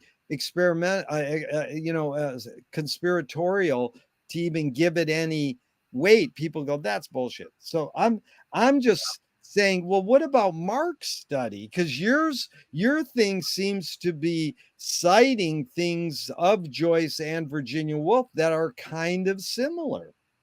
Yeah, well, Joyce was suspected of being a spy by a number of people. So when he started publishing bits of Ulysses in the little review, there's a letter he wrote to his brother Stanislaus, and I think 1920, where he's talking about the British suspected Ulysses was some sort of code, right? And he was living in Switzerland, so they suspected, it's a pro-German code, right? And, the British Secret Service was also looking at it going, oh, is this a Sinn Féin code? He's Irish, so maybe this kind of thing. So he was always kind of under suspicion, or not always, but during the writing of Ulysses. I don't know about British Secret Service reading Finnegan's Wake, but I do know at least one example of a CIA officer who read Finnegan's Wake to learn how to create better code words. To actually who was that? Who was that? I don't remember his name offhand, but I found it. I think it was in a biography, or it was a study of the CIA. Yeah. So Joyce comes up in these spy contexts, and I am interested in that.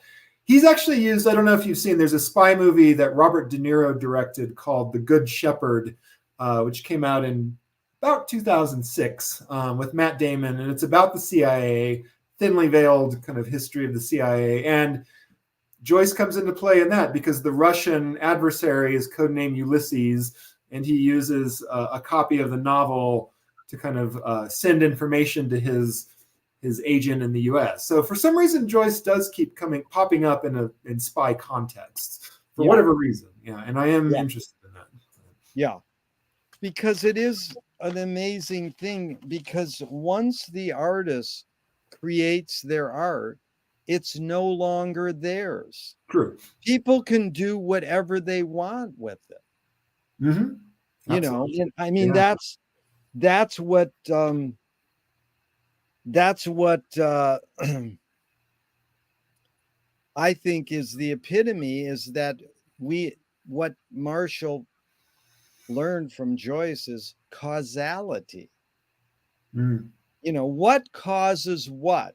And can you ever prove that anything causes anything else? It's like determinism. They call McLuhan a technological determinist. But he really wasn't. He was kind of technological determinist, but he mixed it with what you're involved in, is Menippean satire. But you Right. can't mix those. If you're in academia, you can't be a bullshitter. That's why McLuhan's chalked off as a charlatan. The Joyceans I don't think there are like, plenty of bullshitters in academia, but but the Joyceans don't like McLuhan's Joyce books, hmm, and the McLuhanites don't like Finnegan's Wake. interesting. It Yeah. is really a funny little twist because, you know, I mean, I I I'd But love to you, go. We Go I was going ahead. to say you like both. You're a McLuhan Well, scholar and no, a there's Joyce scholar, but exceptions. Yeah, there's exceptions, and I mean, I don't have any power in the. I've spoke at like one Joyce conference, and I'm not interested. I love that it happens. I want to interview every Joycean and every McLuhanite, but it doesn't matter. I'm just a student. I don't want to take so sides. am I. I'm always Yeah. a student of And Joyce. I mean, I joke at saying Kenner is a failed McLuhanite. I mean, it's mainly because Kenner didn't get that Marshall got everything he knows from Finnegan's Wake. Now, I don't know if that's true. One of my teachers taught me that, and I would love to probe it more, but it's sort of like so many people don't realize this important line by Marshall. In order to understand me, you have to know all of Joyce and all the symbolist poetry. Hmm. So, symbolist poetry is basically this major McLuhan thing called effects precede causes. That Edgar Allan Poe invented the detective novel and said, reverse, it's called effects precede causes. Uh, it's called reasoning backwards.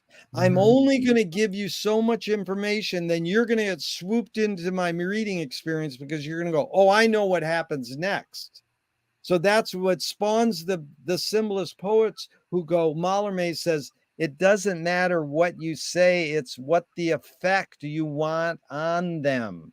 So Right. that's why all the great rock poets, Kurt Cobain, Patti Smith, Jim Morrison, and Bob Dylan, come directly from the symbolist and Yeah, admit that makes sense. they're all Rimbaud. They're like, it doesn't matter what I say, it's how I want to make you feel. Mm-hmm. That's why Bob Dylan's a wimpy white dude going, how does it feel? How does it The feel? Yeah, Yeah. the confident black dude. I'm more into. I love Bob Dylan, but James Brown is a little more. He's the confident black dude. He goes, "I feel good. I knew that I would." Right. and then of course the female dominates because what's her name? Memphis Minnie says, "I feel like balling the jack."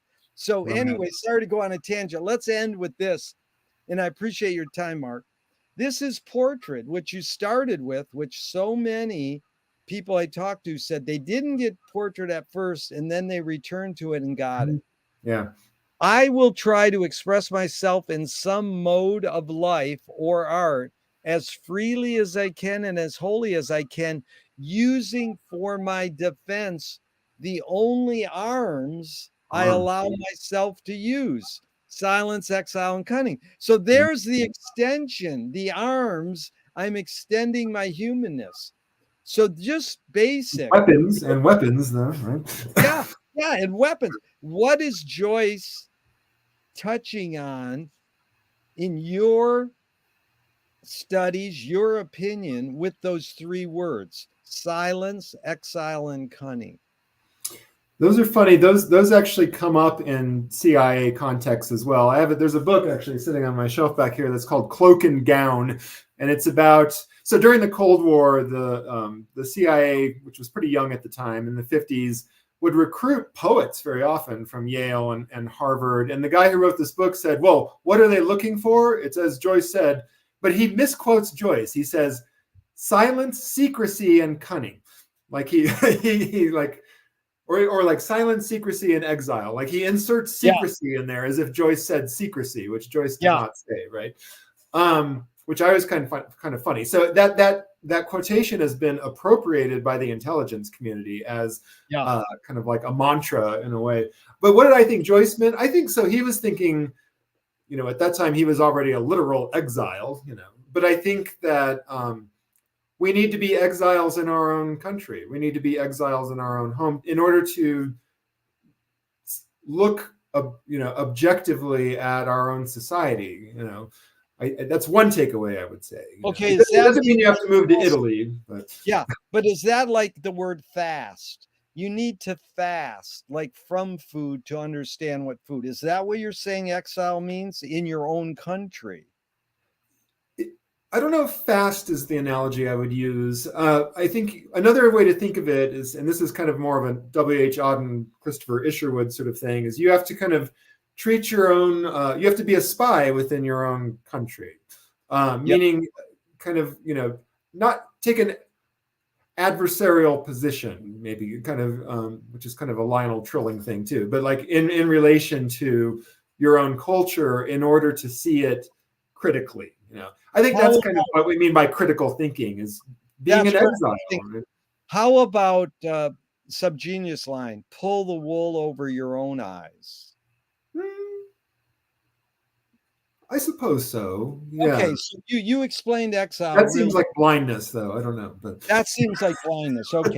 Okay, but you explained it well. A spy in your own country, but you mean maliciously you're going to be a turncoat or not? No, I don't mean in a literal sense. I mean it actually metaphor. I mean it in a Virginia Woolf sense. And one reason I write about her in Espionage is in her book 3 Guineas, she says you need to be, she uses the word outsider. You need to be an outsider within your own society. And by that she meant not be a traitor. She meant be critical of, you need to be a whistleblower. I mean, in a way that she didn't use that kind of term, but that's maybe one application of it, is be a critical outsider within your own community. You're basically saying it's a lot of ways be a critical thinker. Yeah, I mean that's a way to think of it. That's what he's saying with exile. Now, what about silence and cunning? I always ponder those because he's a writer. He's definitely not silent. I mean, Finnegan's Wake is not silence. The cunning I see as more as cleverness, irony, to bring that back in again. The silence is the part that always sort of gives me pause because I'm not entirely sure what he meant by that. I think a lot of people think of it as depersonalize art, even though he writes so autobiographically, Stephen is still not Joyce, right? So kind of thinking of like silence in the sense of Joyce, for example, Joyce never felt like he needed to take a stand in World War I or in relation to the Irish, struggle against Britain. He was silent politically. So maybe it's more like kind of a kind of political distance, I guess. Wow, that's heavy because I just published an article that's not saying but probing the Wake as a anti-war manifesto. And it's called Can Art Stop War? But what you said is it's really cool. Now, have you studied Menippean satire? Do you know that term? No, I know the term, not so much directly. You might look into that in the cunning sense, especially because your emphasis on humor. But just to close out, that's funny about silence. I like that you say that because Thelonious Monk said, silence is the loudest sound in the universe. And that's resonating for you. It's called a resonating interval. It's the in-betweenness of those three terms. That's the one that's resonating for you because you can't quite like grab onto it because Joyce isn't silent. And it reminded me of that thing in creative writing. Creative writing teachers go, write what you know, or they go, make shit up. Well, which one you want me to do? Make shit up or write what you know? I mean, that was McLuhan's division in matching and making. Zappa said a genius is someone who steals and you can't tell who they stole it from. Well, that's T.S. Eliot saying a mature poet steals and an immature poet imitates. And we know who Joyce stole from. Tristram Shandy, but it's mainly Vico, Bruno, everybody. But did he make it his own and stand on the shoulders of giants, like Echo says, and look further? But it's funny because how much is Joyce in the Wake? He is in it, but is he one step? I mean, it's sort of like that thing about the Wake is playing chess on 4 different levels. You ever hear that, Robert Anton Wilson? So it's 4 chess games, but you're not playing each chess game separately. Right. You're moving a piece up to the 4th level. Yeah, it's the Star Trek chess model. They do that in Star Trek. Is that a Star Trek chess model? It is. Yeah. Oh, that's great. Guess I never knew that chess model. Yeah. I'm a massive Trekkie. We can talk about Star Trek for hours as well, but anyways, it's fun that you let me know that, because there's so much to probe in the Wake and Joyce that I'd like to get farther with you, and I hope we can plan a part 2, Mark. I appreciate your time and energy. I really want you to pursue connecting with Corey, this guy who's doing his theses for years now at Stanford on exactly what you're doing. You guys got to meet and talk and exchange notes, because he's really smart about all this, and you are too. And I appreciate all your yeah. Have you ever read, I got to ask you really quick, have you ever read Operation Mind Control by Walter Boart? No, I'm aware of it, but I have not read it. Because that was really the first book. It was a Ballantine paperback, and he's really, we talked to him. I interviewed him a lot. We talked to him a lot about Finnegan's Wake and Joyce, and amazing. He helped create the first underground newspaper in America with Ishmael Reed, called the East Village Other. Okay. Yeah. And his book sort of spawned this idea, what is mind control? It sounds so like, woo, Mumbo like, jumbo, right? It sounds there's who is that? Ishmael Reed, right? Ishmael Reed, yeah. Yeah. But I mean, basically it's McLuhan calling Joyce a social engineer, and he did social engineering, So it's fun, because I think it's more important, because everything is shaping our behavior. Yeah. Everything we invent shapes our behavior. But can you intentionally shape people's behavior and have an agenda with a movie or with a book? Propaganda, right? And then who taught Marshall the greatest, or one of the great definitions of propaganda? Jacques Ellul. Propaganda is just culture in action. Yeah. But we demonize propaganda. I used to give flyers out on the Venice Boardwalk, and I would give it to someone. I go, whatever you do, don't read it. And the guy responded, he said, do you have anything I could read? Nice. This was when people used to read. Right. Anyways, thanks again, Mark. I really appreciate your time and energy, and sorry to rant on and on, but no worries. I'll send you some dates, and maybe down the line we can do a part 2 and really get into Joyce and Virginia Woolf. Well, I appreciate your having me. This has been fun. Yeah. I look forward to hearing from you. Thank you. Have a good day. Even though I'm going to hit the end broadcast button, I hope this never ends and we can keep talking forever and ever. We'll talk some more, for sure.